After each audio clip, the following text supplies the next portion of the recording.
Welcome, everybody, to tonight's show. I think we're going to have a good one for you tonight. We have Mr. John DeGreef and his gang of volunteers live from the Falcons Children's Home Woodshop, where they've just got finished putting up some new lighting, so it's nice and bright in there. So I don't really have anything I need to go over. You know, everybody knows the wood show's coming up in about 3 weeks. I'll be there, as well as many other folks with hanging out mostly in the Southern Woodworkers booth. So come by and say hello if you're there.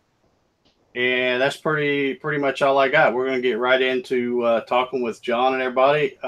John, you want to let folks know who you are and kind of do some introductions for me? All right, my name's John DeGreef. I'm retired Air Force. Did 23 years, retired out of Hope Air Force Base. I got involved at the Falcon Children's Home probably about 6 years ago. I own a local vending company here in town, and a bunch of the businesses basically get together and they do a big Christmas party for the kids. So that's how I got involved with the Children's Home. After about 3 or 4 years of that, I said, well, what else could I do with the kids? And obviously being a woodworker, I said, well, hey, why don't we do some woodworking with the kids? I started backing up my trailer to my house, loaded my table saw on my trailer, brought my bandsaw up here. They had a warehouse, and we started teaching, not really teaching, but just doing projects with the kids. Turned out to be big success. And went to the director and the principal here. They actually have a school on campus that kids can go to. And said, hey, why don't we put a full-time shop up here? And they kind of looked at me like I was a little crazy. They said, well, we don't really have any money. So they said, if you want to do it, have at it. So I just stubborn. I went out and started knocking on doors. We wrote a few grants. Brad wrote us a grant last year from United Way. He got us some money. And just got people to step up to the plate, like Dave. He helped us out with one of his CNC machines.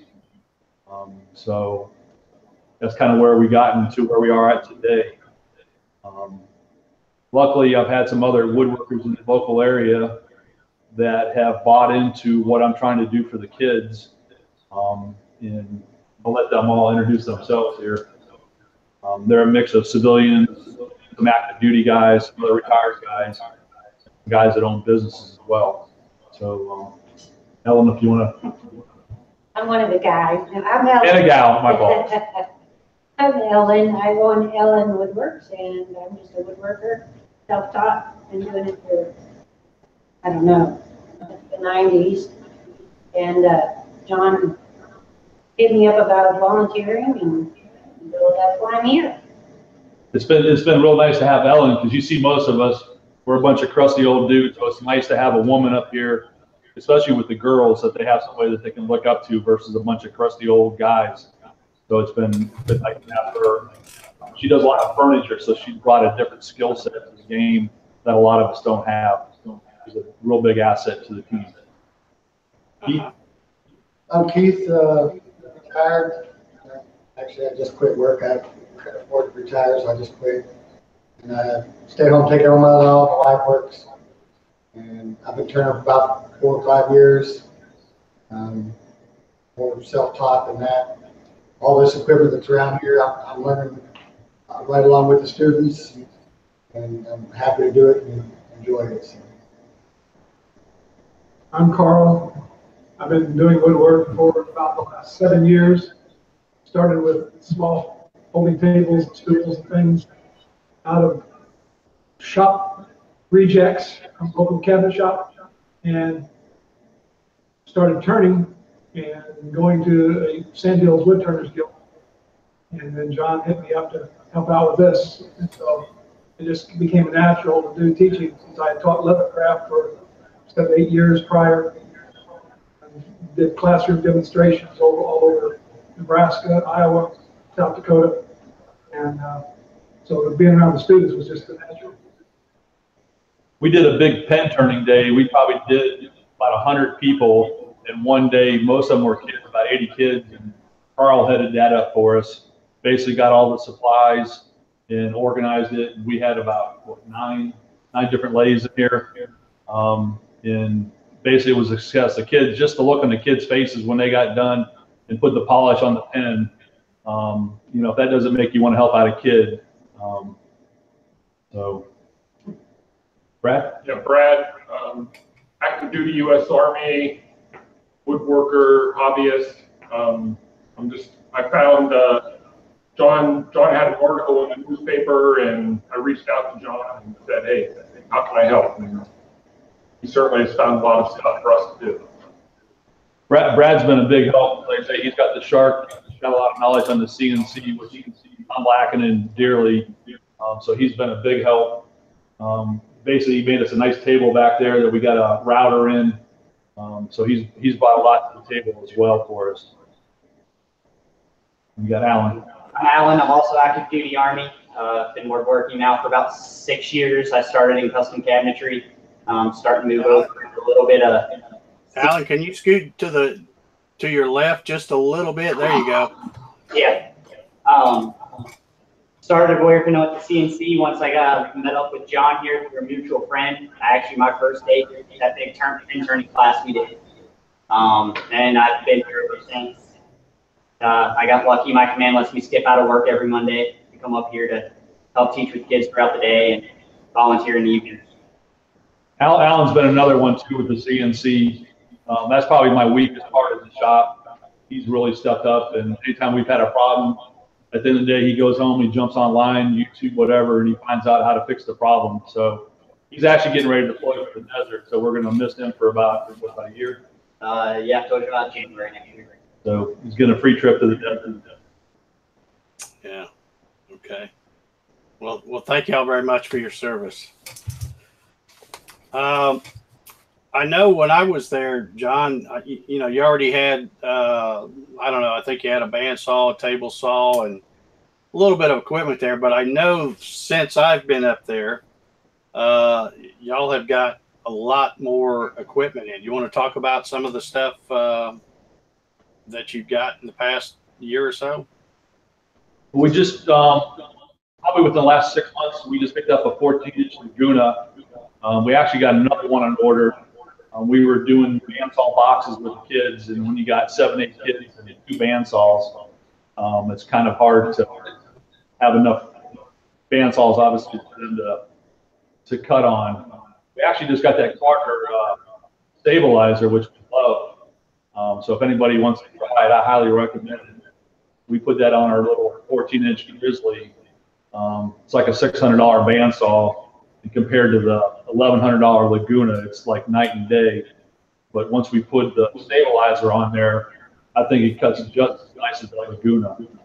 But it's mainly just cutting curves and stuff like that. We just picked up a Jet Edge sander, which has been nice. We were doing some chairs, so it's nice to have a big, long sanding surface to sand with. And we picked up the Supermax drum sander, the 1938. We haven't had a chance to use it, but I'm sure it's going to be a great help on the, you know, doing cutting boards or stuff like that. So. And then Norfab, we were talking about that earlier. Michael Mertz, he's been a big asset. I know he deploys a lot, but he actually reached out to Norfab for us. I don't know if you can see the ducting up there. He got Norfab to basically donate a $7,000 ducting system for us. And we pretty much fell over when we found out they were going to give it to us for free. They did a big write-up in their paper. So we feel very, very fortunate to have a company like that to have stepped up and helped us. So I know when I first started, I knocked on a ton of doors and got a lot of no's. And hey, it's great what you're doing for the kids, but it can't help you. And then all of a sudden, it just seemed like the floodgates opened, and you know, people were like, "Yeah, it's great what you're doing. Great what your team's doing," and people stepped up and helped out. So, yeah, well, that's an awesome shop from what I can see. You know, and like I mentioned to you earlier before we went live, I always enjoy the pictures you post on Facebook. seeing all the different equipment, seeing the kids look like they're just having a ball there making some of that stuff. I know you've got, what did you say, how many lathes you have? Like 4 or 5, I think? Well, we have 2 full size, and then we got 6 minis. We got 6 minis in the shops. So, okay, so you can turn out a bunch of pins in a hurry and with somebody on each one of those. we're actually going to start a turning club. We're looking at like the 2nd and 4th Thursday of the month in the evening time. So we're pushing that way to try to get it going. So hopefully we get the kids want to do it. Now, how big, a lot of times when you're doing these shows and you have a camera like this, everything just looks huge. Even when I do one in my garage, everybody thinks my garage is really huge, or now I'm out here in my shop. But what size is that shop? It's 30 by 50. 30 by 50. So that gives a lot of room to spread your thing out. I was watching the chat, and I'm also watching for questions over there, guys. If you guys have any questions for John and the gang here, just put them in the chat. But there's already been several comments about the Polk style bench back there behind Brad. Yeah. That's Brad's donation. He basically come out of pocket and did all that for us. So It's a little modification of the Polk table. Yeah, that's really nice. Let's see what kind of questions. I saw some. Let me see if I can. 30 by 50. I saw one earlier, and it's since scrolled up. Yeah, if you guys got any questions, just put them over there in the chat, and I'll relay them. Hey, you can open John and the guys. What's that? You open up that empty box we sent you? I have not. I gave you my word I wouldn't open it. I've got it right here. I haven't opened it at all. I didn't even try to peek in it. So We'll bust it open. I see somebody else has an Amazon habit like myself. Yeah, Michael got me hooked on that. Yeah, well, I put on Facebook that, anybody wanted to see what was in this box, they'd have to tune in tonight because you wouldn't let me open it ahead of time. So we'll see what's in here. I know it's 2 pounds. That's about all I know from the shipping label. I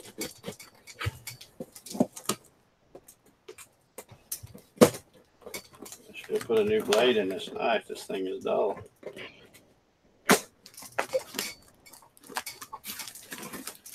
Okay, here, while I'm opening this, we've got a question over there. Corey wants to know, what is the history of the Falcons Children's Home and the Woodshop? This is a great place for kids to learn and grow. That's a good question. I think the children's home's probably been here since It's over 100 years. Yeah, 100 years, what they're saying. The Woodshop has only probably been here maybe a year and a half, I'm guessing. Like I said, we started with nothing, so it's only been here, like say, in the last year and a half that we've started it. But the children's home's been over 100 years. They probably got about 85 kids here, and they range from like middle school to high school. And then obviously the goal for them is they want to get them back in their the original home. But they stay here until DSS decides that it's safe for them to be back with their original family. I see. Okay, there's another question over there too. First, let me show everybody what was in the box.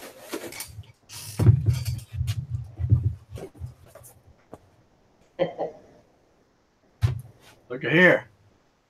Let's see if I can hold it up where y'all can see it.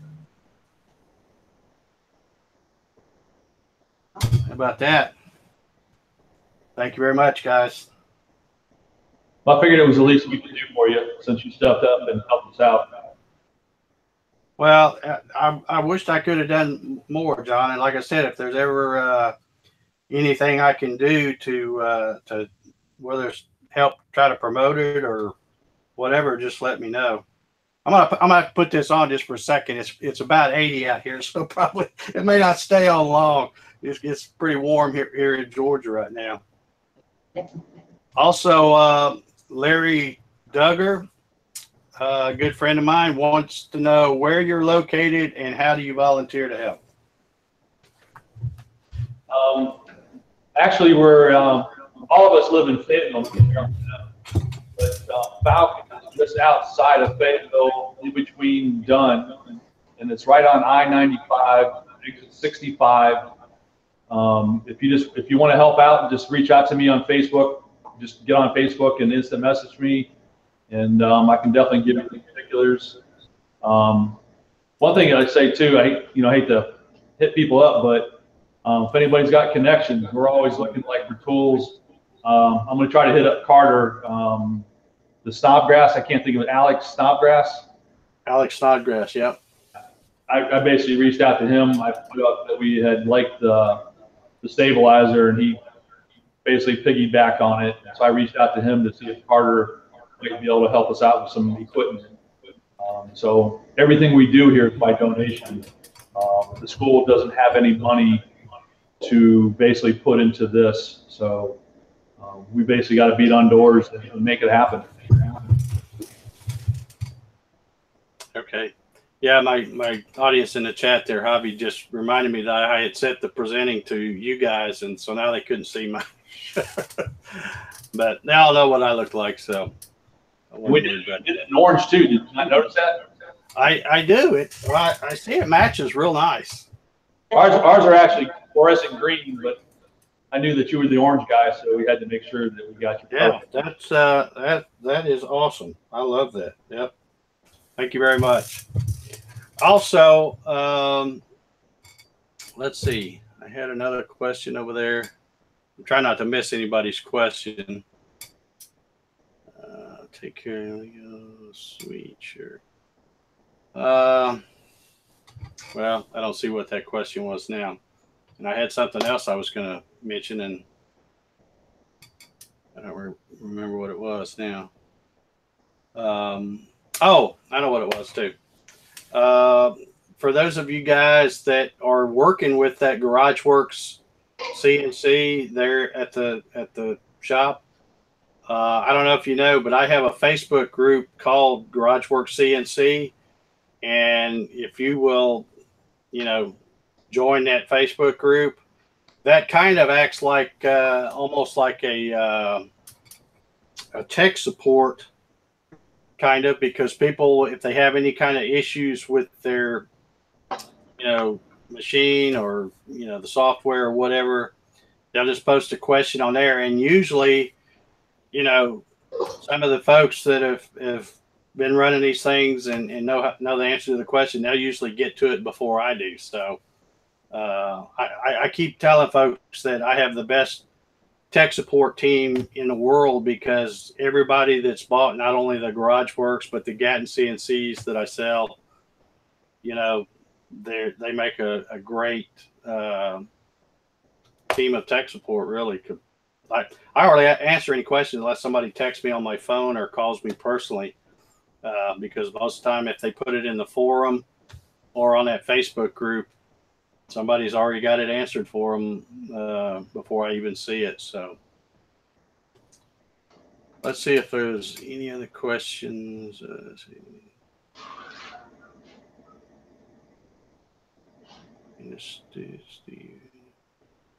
Okay.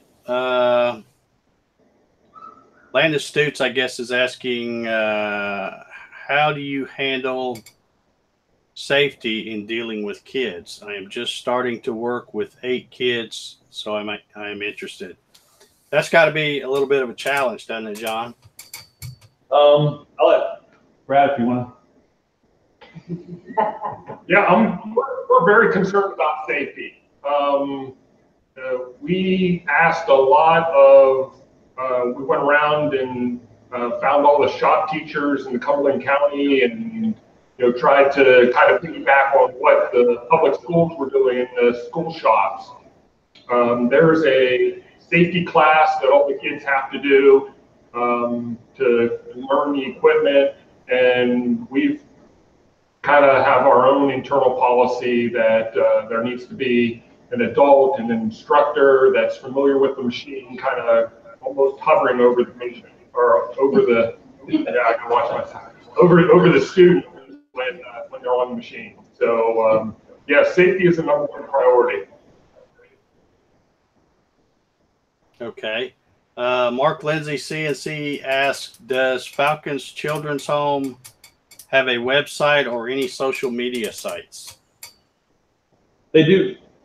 The Falcon Children's Home itself does have a website. Just type in Falcon Children's Home, Falcon, North Carolina, and the site will pull up. But nothing with our woodshop is on that page. John did set up a Facebook page that we post everything on, and that's how everybody calls the woodworkers page or the woodshop's page. Yeah, so everybody out there should go to that page and like that page, and then you'll be able to stay up to date on what's going on over there. That's how I see all the pictures and stuff y'all post. Michael Mirsky put a couple private. Michael Mirsky has a private Facebook page for friends of the Falcon Children's Home Woodshop, and then we also have another private site for the instructors. Mm-hmm.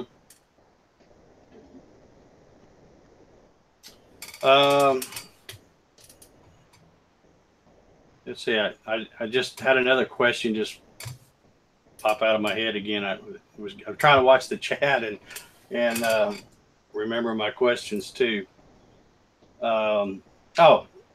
What is probably, well, this is probably going to be a hard question for y'all to answer, but I know I've seen y'all make bandsaw boxes. You turn pins and stuff on the lathe, made plaques and stuff on the CNC. What is probably, what do you think is probably the best project that they like to do the most?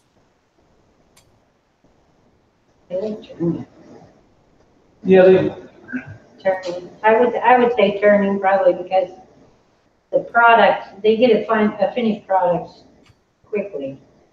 I think that was probably their favorite. Something that they can physically hold right away. Yeah, I know that's why I kind of like the lathe, is because you can go out to the shop and, in a relatively short time walk away with something, whereas other projects take a little more time to do. they definitely love the CNC. They love making them signs, putting their names on there, like a Disney character, stuff like that. They eat that up. But like Ellen said, they want the instant gratification. They want it now. Yeah. Yeah, we did skateboards with them. They like the skateboards, but it's all that stuff just takes time. It's all time, grew up. Alan's got one of the skateboards here. Okay, yeah, that's very cool.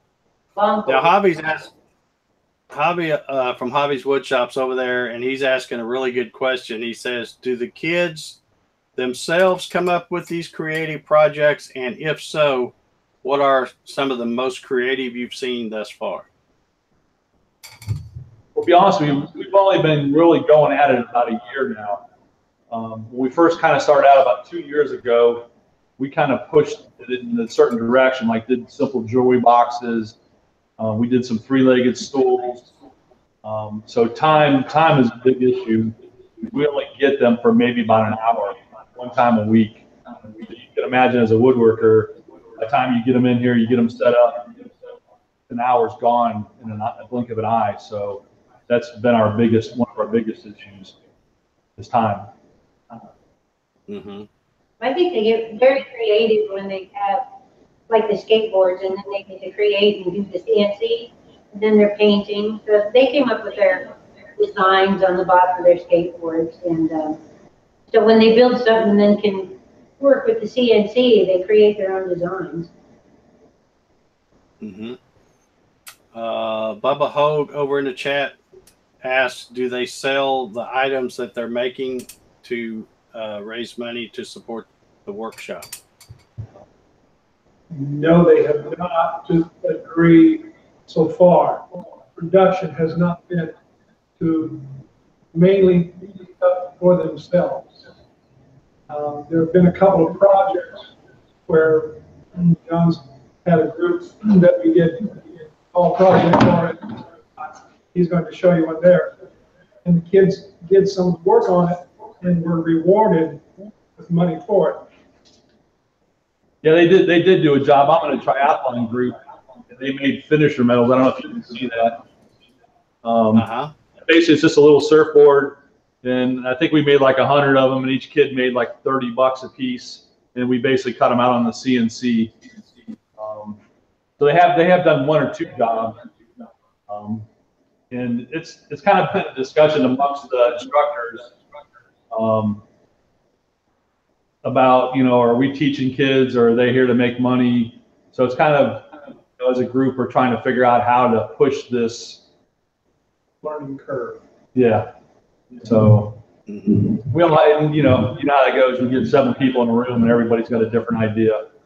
So, but I think at the end of the day, we all agree and we're pushing it in the right direction. Okay. I got another question in the chat. Larry Duggar is asking, software are you using CNC? We have two. We have VCarve Pro and we have Aspire. I'm more familiar with VCarve Pro. I've been trying to play with Aspire, but I haven't had a lot of time to play with it yet. Actually, Brad helped us out with the Aspire. Let us borrow his copy. Okay, cool. And then we're using Mach 3 to drive the CNC. Yep. Very familiar with that. That's what I use, Mach 3 and VCarve Pro. Have you all done any, you mentioned Aspire, and I know with Aspire, the big difference is you can create 3D things with Aspire, which you can't really do in VCarve Pro, but you can if you use a different CAD software or purchase a 3D model off, design and make website or whatever. You can import that into VCarve Pro and do it. Have you all done any 3D carving? No, that was the whole, I haven't had a chance to play with it yet. Since I'm getting ready to come up on deployment, I haven't had a lot of time between getting stuff ready at work to come up here on my spare time and play with it. Yeah. Well, I don't have a whole lot of experience with Aspire, but I've been using VCarve Pro for, well, about 10 years or so, I guess, something like that. So pretty familiar with it. Sean Martyr was asking, he says, Dave, what's in the box? This is what was in the box, Sean.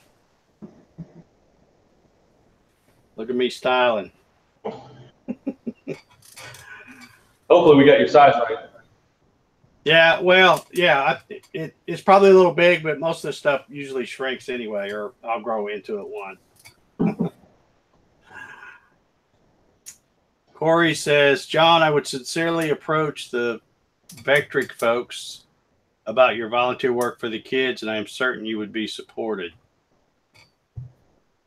Michael did reach out to them. I believe they're out of England, aren't they? Yes, uh-huh. And they do have some type of scholastic help, but it just didn't seem like we could connect with them. So I'm not really quite sure if it fell through or if I know Michael does a lot of deployments. So I'll have to reach out to him again and see if he might be able to hit them up and see what they might do for us. Yeah. Yeah, Michael Mertzke is he's one busy fella for sure. He likes to make it like seem like he is. He what? He just likes to make us think he's busy. Oh, okay. Yeah, well, maybe that's it. Maybe that's it.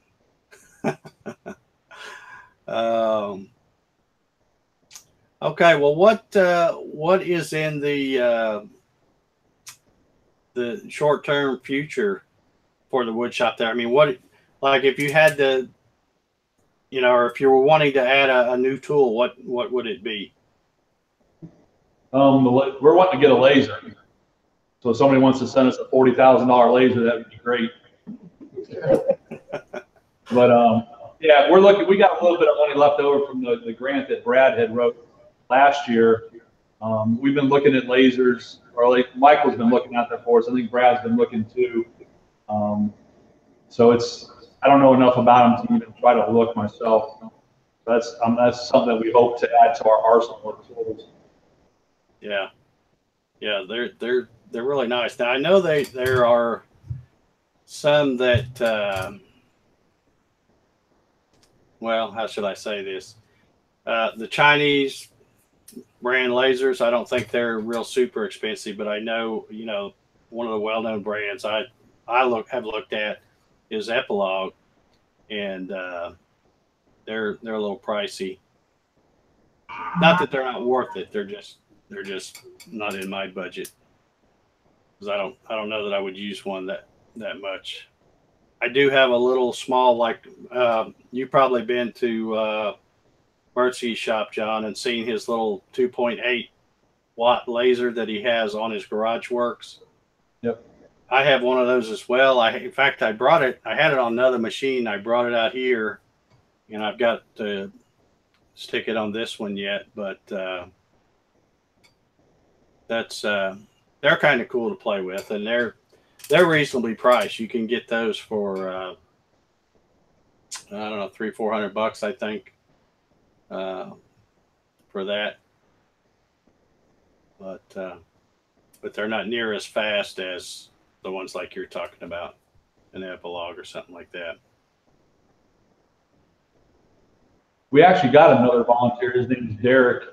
He owns a small, I'm not really quite sure what his exact business is, but they do like vinyl, and he's got a couple lasers. So he's only been here with us about 3 weeks, and he's definitely helped us out on your CNC. So we're hoping that he's going to bring a little bit more to help us out. Hopefully he'll be able to look it up and find something that we can use, that we can afford. Yeah. Well, I tell you, like I said, I'm really glad that you've got some folks there that have some CNC knowledge, like Brad and Alan there, and Derek. But I got to say, John, I've been, you know, unless you're just posting those pictures, and that's not really you making it, I don't know. But I've been really impressed with some of the stuff that I've seen you post pictures of. And I was assuming you're the one doing that. I don't know, but I know, you know, for somebody who hadn't have a lot of CNC experience, I think you've come a long way with that too. Yeah, I mean, I feel a lot more confident. My problem is, like, say, when I come up here, you know, I'm the one pushing the program. So a lot of times when I want to come over here when they're working on the CNC, I can't just walk away from the kids and get that time on the CNC. So, but it'll come. We're soon to assume another portion of this building, Dave, over here, and that way we'll take the CNC out of this main room, so it won't be quite so noisy while it's running. It'll have its own separate room, and that way it can be more climate controlled. Yeah, that's one bad thing about a CNC. They are kind of loud, especially if you're trying to use other equipment in the shop. It's you know, especially if you're on a long run, it's even hard to have a conversation with that thing in the room. So yeah, that'd be pretty nice if you can get it moved to a separate spot where it's not. Sure, we can quiet that thing down, or. Well, there are some ways. I mean, you could build a enclosure for it, and you'd be surprised how much just a simple plywood or Lexan enclosure cuts down on the noise. That would help some. And I know you've got, or at least I'm pretty sure you've got dust collection hooked to it too, of course. So you got that running the same time the CNC's running. So the only other thing would be to add a spindle, because they run a lot quieter. I say they run a lot quieter. They run a lot quieter when you turn them on, but once they start cutting, they all make a lot of noise. So the enclosure is probably the best and most inexpensive way to quiet down a CNC router. And since you're not talking about a huge, 5x10 router, wouldn't take that much to, little plywood or something. And like I said, you'd really be surprised how much that cuts down the noise.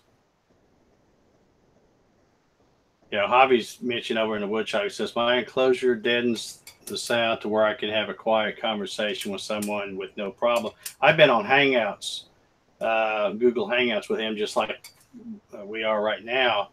And he's got his Cam Master just, 2 or 3 feet behind him running, but he's got an enclosure. And when you close it up, you can still hear the machine, but you can easily have a conversation. And he also says the use of spiral bits quiets the sound considerably over straight bits. Yeah, they're all pretty loud though when they're cutting. That's one of the problems for us. Like I say, since we're all in one room, some of the kids are making boxes or whatever, or turning, and you're trying to instruct them, and one of the 2 kids are on the CNC.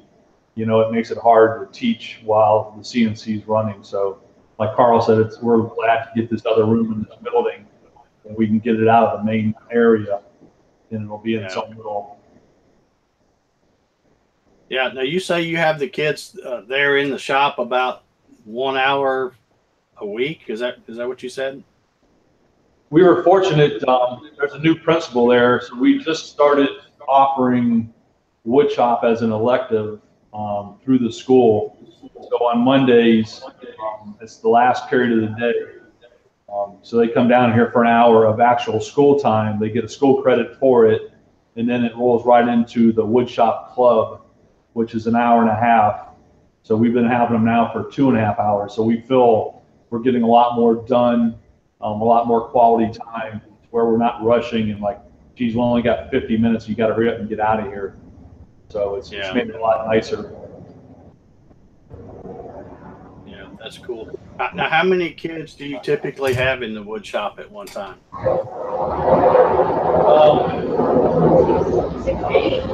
I think right now in the school class, there's 8 kids. But like normal school stuff, they got appointments, stuff like that. So it's normally anywhere from 6 to 8. And then wood shop, or the club time, I think last week we had 9 kids in here, 8 or 9. So, and then that's another problem for us too. Luckily, we've really ramped up on volunteers. Like Brad was saying, we don't let any kid in here touch a piece of equipment unless an adult is right next to them.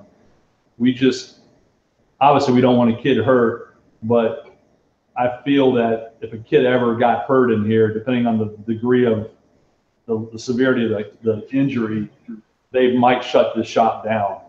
So we just can't risk, a kid cutting off a finger or whatever. We're fortunate enough to have a saw stop. That was one of our first pieces of equipment we got. But as people know, kickbacks can be just as deadly sometimes as a cut. So. Yeah. Now, is there any piece of equipment there in the shop that the kids can't use? Where you guys would do it for them, or do they just do everything with y'all instructing them? We let the kids use everything in here, and it basically comes down to their choice, and that's what we tell them. We want them to have the experience of touching all the equipment, but if they don't feel safe, we're not going to push them. So we will make the cut or whatever for them. I think we've only had maybe 1 or 2 kids that didn't want to do it, Generally, like on the table saw, all the kids have done it. We've done some small boxes, and when it gets to a lot of those really small cuts, there's been a few kids who didn't want to do it, so we would do it. But for the most part, the kids want to. They want to try. If they all of them have done it once or twice, they didn't like the way it felt when they did it, so they backed away, and we just finished for them. Mm-hmm. We've had a couple of situations with delays where the kids had a catch or something at the beginning, and so they wanted to keep turning at a slow speed. It took a little bit of accommodating to get them up to the point where they would accept a faster speed with a little bit of instruction. Most of them became confident enough that then they could continue to speed up the machine as they got closer to finalized. Yeah. Well, I can relate to that because I've had catches that scare me. But I found, I don't know about you guys, but I found that it sometimes it's better to turn faster than it is slower. It seems like it's easier to get a catch when you're turning it real slow. Yeah, but that's hard to tell a 10, 11-year-old kid this thing's humming at 2,000 RPMs. They're like, all freaked out, and they think, well, if it's slower, it's not a problem. So, but it's, it's a challenge. Yeah. Now, when the kids are turning on the lathe, are they using traditional lathe tools, or do they have the carbide tools? Both. Yeah, both. Thompson Tools. I was up actually in a show in Virginia and got to speak to him and told him what I was doing. He's actually from Ohio. I'm from Ohio too, so we had that connection. Yeah, he's from Ohio too. So, he helped us out quite a bit. And then Easy Wood Cutters. We reached out to them and they were very generous with us too and helped us out with some of their carbine cutters. But so far, the kids have seemed to like the traditional tools. They picked it up real quick. My motto is, if you don't try, you're not going to learn. And a lot of them are surprised that we let them use this equipment. And I think that they are excited that an adult actually trusts them to do this stuff. So, we're just trying to give them that experience. Yeah. Well, I got to say, I think y'all have done a great job there. And like I said, when you post pictures, of course, I guess I won't be seeing pictures like that now. But when you post some of those other pictures and you see the smile on their face as they're holding up their project, that just pretty much says it all. So you guys should give yourself a big pat on the back because you do some great work there. And I'm sure there's going to be some great things to come.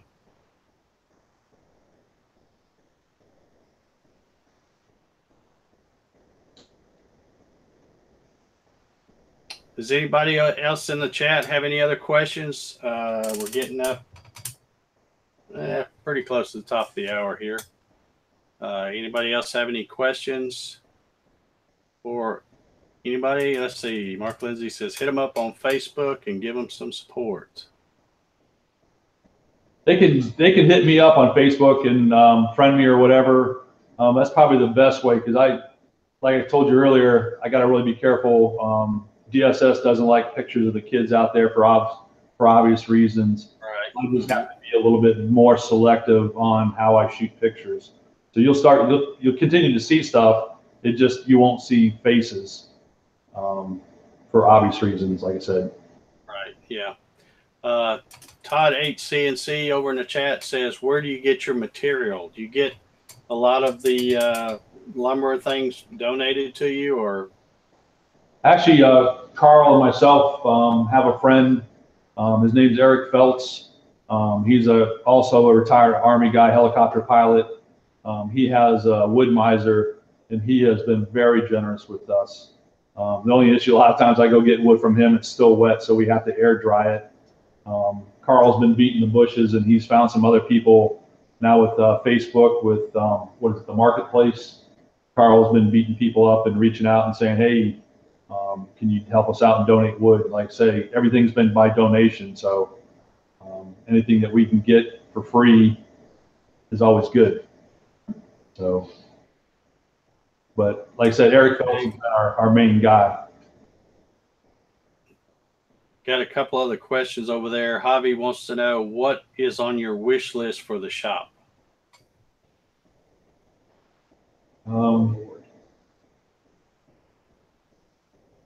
I mean, I think the laser. We're hoping to get the laser. Kiln dried wood. Yeah, kiln dried wood. No volunteers. And, you know, and volunteers. I mean, without these guys here, I mean, I'd be one guy up here trying to help out 7, 8 kids, and it just doesn't happen. And I know a lot of your viewers are obviously not in the local area, but you know, people got wood. I mean, if it's not too far, I'm not shy about jumping in the truck with a trailer and driving to pick up a load of wood. And like I say, you drove up here to help us out. I mean, so. Yeah, it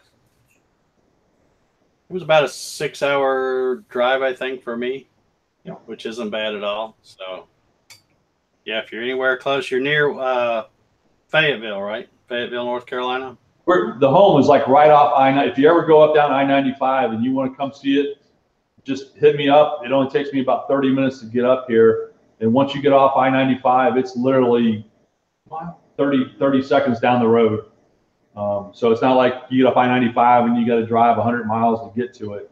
It's right here. So if anybody wants to come and get the nickel tour, and we'll be happy to show you the shop and show you what we're doing. Awesome. Corey says that LED sign next to John DeGreef. Tell us about that project. Brett? Oh, John acquired some acrylic, and we've been trying to learn about how to scribe and cut acrylic. So it's been a little bit of work in progress. We actually used we had a donation from a graphic designer coming up with our logo, and we took the logo and scratched with a diamond drag bit on the acrylic, and then after following a couple YouTube videos, made the LED base, and We're high tech here. couple purchases from Amazon, and wired it up. But you know, the kids like, you know, just designing anything that has their name on it or they can personalize, and we're gonna be making some signs. We've gotten some LED strips and some plugs, and that's just, you know, a standard edge lit acrylic sign. And we did that with a drag bit too, if anybody. We're still learning, but the drag bit is what we used. We tried to use Was that an upcut spiral? yeah, we tried to do that, and it didn't cut too good on plexiglass, but we learned. Yeah. You know, if you don't try, you don't know. Okay, I've got another question. I'm surprised somebody hadn't already asked it in the chat, hadn't already asked this question, but you know, we've talked a lot about the obviously the CNC and the saw stop and band saws and all this kind of stuff. Do you all do anything with the kids where you teach them about using traditional tools like hand planes and chisels and that kind of thing? Show them some of the hand carvings they did. Sit Right right there on beside you, CNC. Oh, Oh, he wants to show us a good one. Right there, John. it's right up there.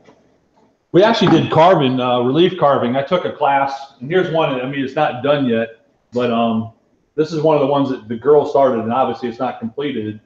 So we are doing carving, but again, when you start using hand tools, and time is a huge, huge issue for us. So to try to use hand planes, stuff like that, yes, that would be great.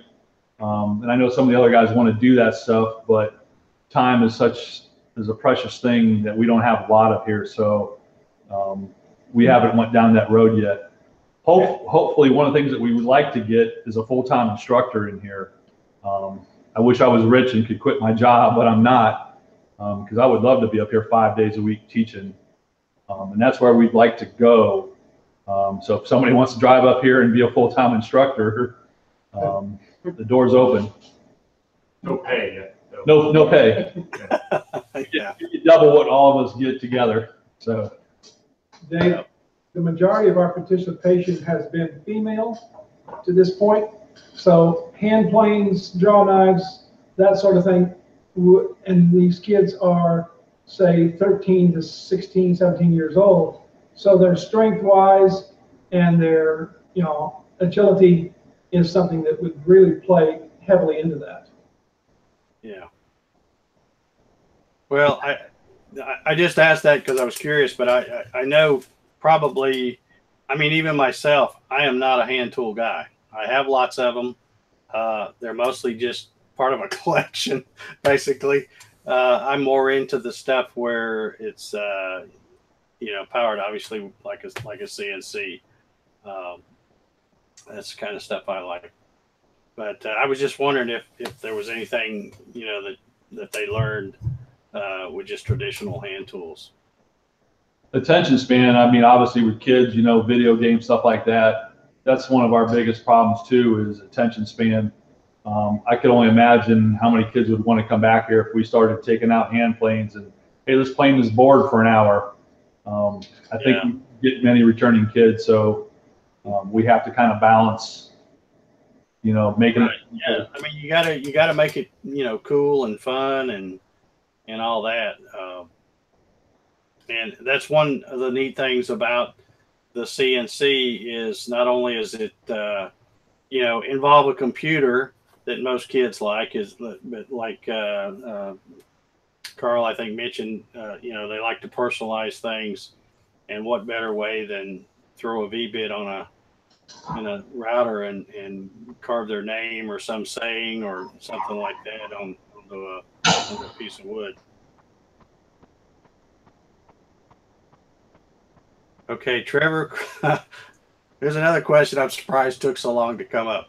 Trevor Carter says, since I'm a scroll saw guy, I have to ask, are there any scroll saws in the shop? Ellen talking that. We do have one with the wall, and I'm a scroll saw person as well, and a hand tool person. So the first project was a little too detailed for them, and they got a little frustrated. So they're really not into the scroll saw much. Yeah. So Did they do this? Or? That's all.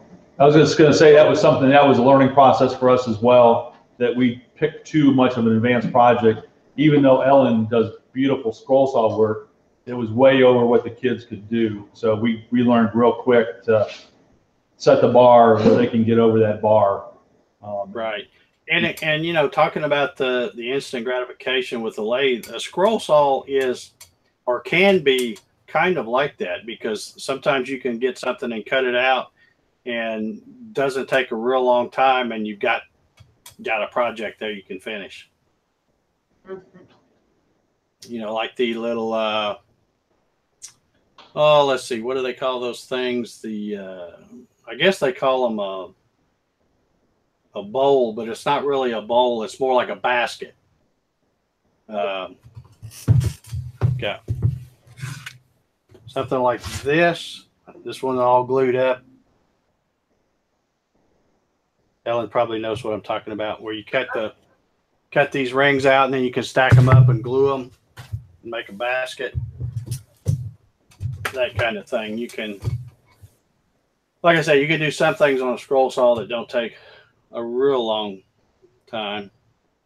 Maybe not as quick as a lathe, but.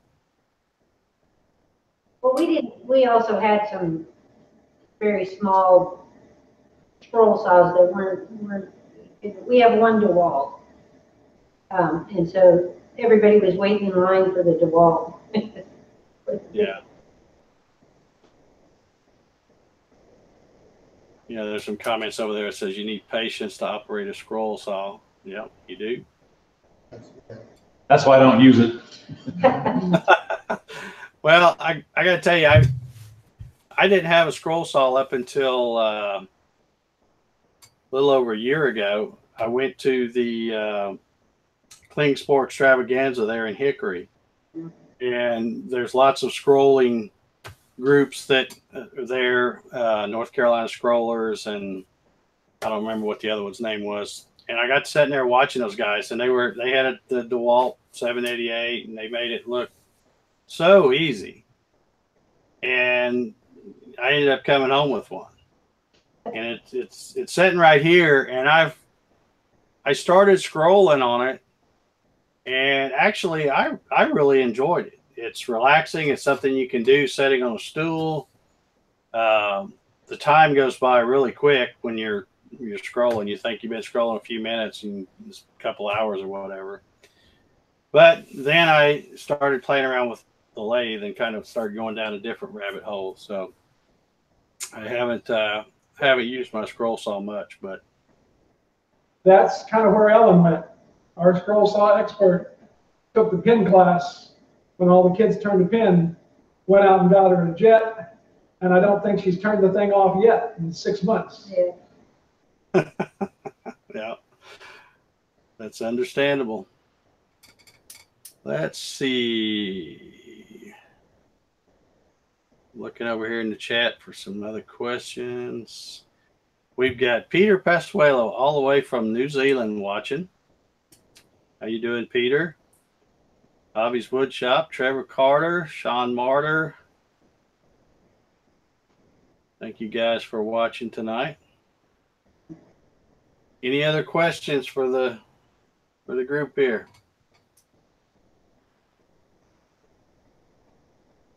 In case you guys don't know, when I say something here, you'll hear it, and it's usually about 15, 20 seconds later before they'll hear it. There's a little bit of a delay between the YouTube thing and the Google Hangout thing. So I'm looking to see if there's any other questions here. Corey says, been great to learn about Team Falcon. Well, I guess we're going to wrap this one up. We're about to the top of the hour. John, I want to thank you and all your gang there. Let's see if I can remember everybody's name, because I am terrible with names. We've got, of course, I can't see because I'm looking at that little bitty picture down below. It's Ellen, Keith, Carl, Brad, and Alan. Is that right? Yeah. You know them all? Wow.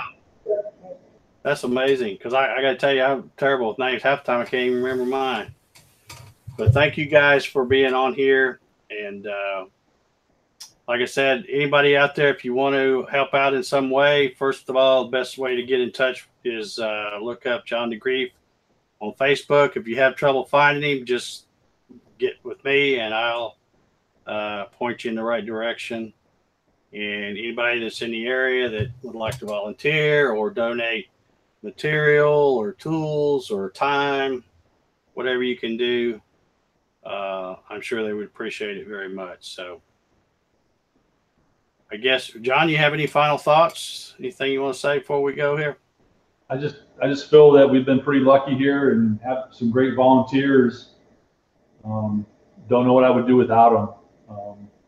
Just feel blessed to have all this great shop, and can't believe that this is what we had. 2 years ago we didn't have this, and now it's here.